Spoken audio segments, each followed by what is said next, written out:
No protest in Abuja. Right, joining us in the studio is a former chairman, SSANU, UNILAG chapter, Comrade Olusegun Odusanwo. Good morning. Good morning. Good morning. Thank you for joining us. Now, there are talks that the federal government failed to address the demands of the unions following their warning strike some months back. Perhaps you need to help us clear the air on what federal government didn't do exactly when it comes to this matter of clearing the backlog and perhaps every other agreement that was made with the government. I just want to start by saying federal government cannot be given a pass mark in all of these things if we want to be sincere to ourselves. Because apart from this withheld salaries, a lot of things in the 2009 agreement, see how long that has been, are yet to be settled, especially with these two unions. And these two unions are the most respected. I think I will want to say that these two unions, SSANU and NASU, are the most, out of all the unions on campus, those that behave like parents, who doesn't think of going to any protest or going to any strike for any reasons at all until when government push them to the wall. Unlike other unions that can just wake up and say, we are going on strike, not minding the students that are on campus. But SSANU and NASU, before you hear them saying, we are going to protest, we are going on strike, a lot of water has passed under the bridge. And so, if I understood you clearly, you have been pushed to the wall, and that's why you decided to go under the protest today. ASU was paid 4 months, if I'm correct, but SSANU and NASU were not paid anything. That is part of the insincerity on the part of our government. If you have about 4 children in the house and you decided to treat 2 better and leave the remaining 2 because they are gentle, I want to say they are gentle. Not that SSANU and NASU cannot do the same thing other unions are doing.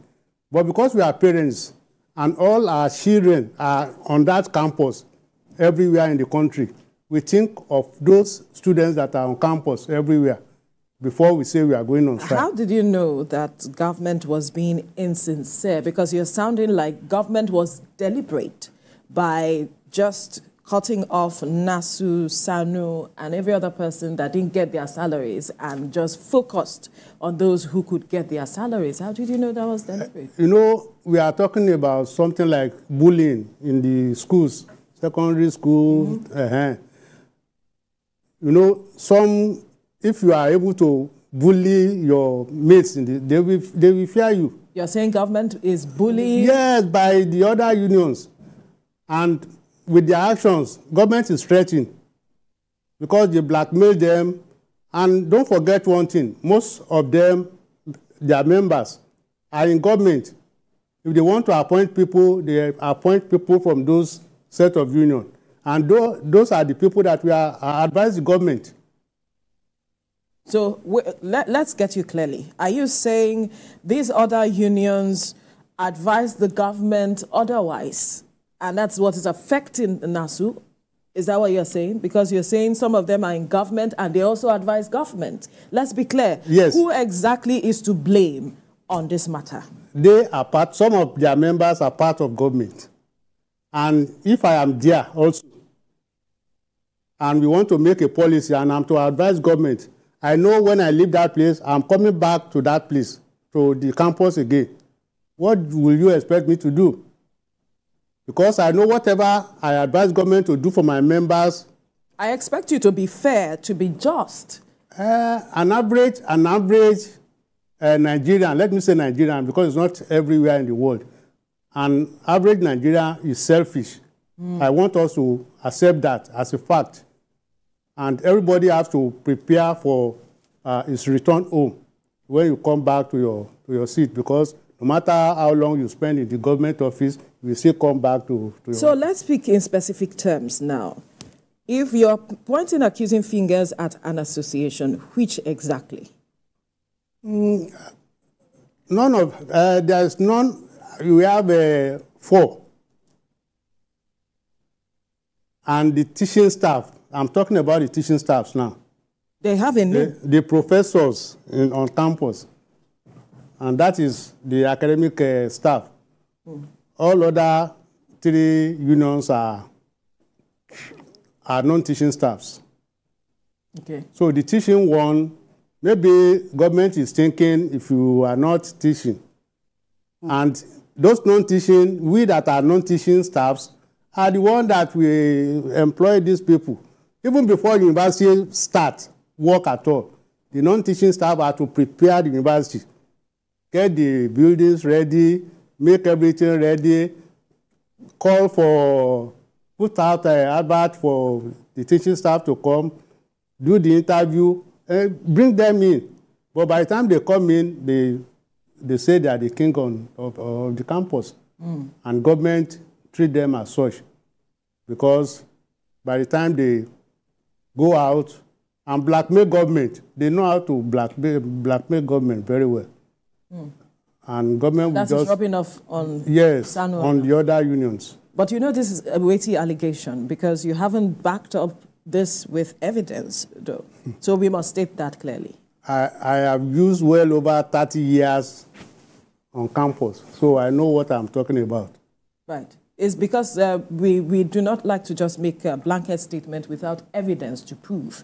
So in case that these persons are asking questions and we need to have you back on set to defend all of this that you said, it means that you'll be available to us. There won't be any problem because I know what I'm talking about. And right. The examples are on our tables now.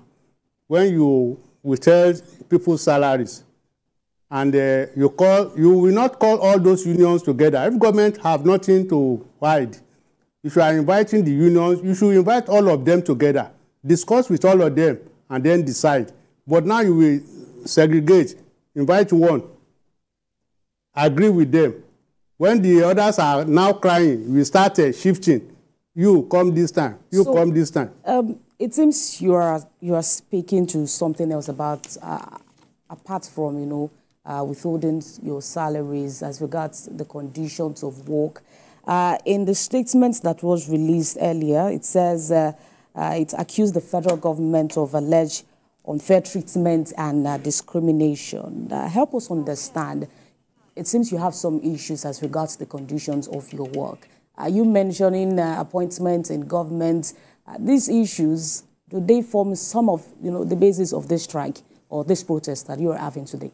No, this one particularly is on this withheld salary because we observe government have agreed with a section of the unions on campus already.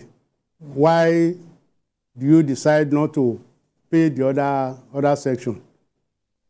So it's very unfair. Why bring up appointments in government and other factors as regards the protest? No, it's just a fact or a point to support the claim that government is selective in their treatment. If you can appoint a professor, we have retired registrars, retired bursars. Some of them are PhD holders. Even a lot of our non-teaching staffs who are not even up to registrar or bursars, a lot of us have PhD. Like the recent chairman that left the office of the SSANU chairman has a PhD. Our zonal chairman is a PhD holder. A lot of members of non-teaching staff. It's not that if you say you are non-teaching, you have a dull head. Not at all. So because we choose to be an administrator doesn't make us a fool. That is why government has to look at it again. If they want to make their appointment, they should appoint from those people that are qualified. I will not say from everybody now. Those people that are qualified. And I know a lot of non-teaching staffs are as well qualified for those appointments. This is a different proposition you are bringing to the table as against the issue at hand, as it is. If I am hearing you correctly, that government should look beyond those they look at now and spread their tentacles to other persons who are non-teaching staffers of universities and all of it. That's a different proposition. But the issue itself is the matter of withheld salaries. Perhaps that's why I should also ask that. Is this matter also an issue, a grouse that this association has with government as it is and it needs to resolve? That's on the one hand. On the other hand, you said that perhaps ASU is able to blackmail government, because those are the words you use, blackmail government, and force the hand of government to meet its demands. And I'm wondering, how is it that NASU is not also looking at its strategy of tailoring its issues before government, such that it can force government to resolve its issues as well? Like I said earlier, because most of their people are in that place. You think it's just because of the people that are there in government? Are they the ones they engage? We're talking about the labor minister, the education minister. Are those their people as well? Who is the education minister? Right. Is he or she not an ASU member? Right. By the time he finishes from that place, he or she will go back to campus. And if he doesn't do well when he is there as a minister, where is he or she going back to? How about the labor minister? The labor minister, by the time in the caucus of the, it's just like an association now. If I'm a minister, you are there, my people are asking for something, I can come to you, even outside the meeting. Please, my member will be coming. Please, I want you to support me by the time it's just something that you can just, something that is happening everywhere. Please, support me when I present this thing. So they don't see people as members of the university as well? You are alien to them, that's what you're saying? That is the point. Just because you are not a teaching staff on campus, which is not supposed to be. Right. A lot of brilliant brains are on campus who are not teaching. People choose to be an administrator. Myself, a lot of the graduate assistants I employed as a faculty officer, a lot of them are professors now. They met me in the university. If I have chosen to be a lecturer, what stopped me from becoming a professor now? So some of these things you are saying, I will say it's based on emotions.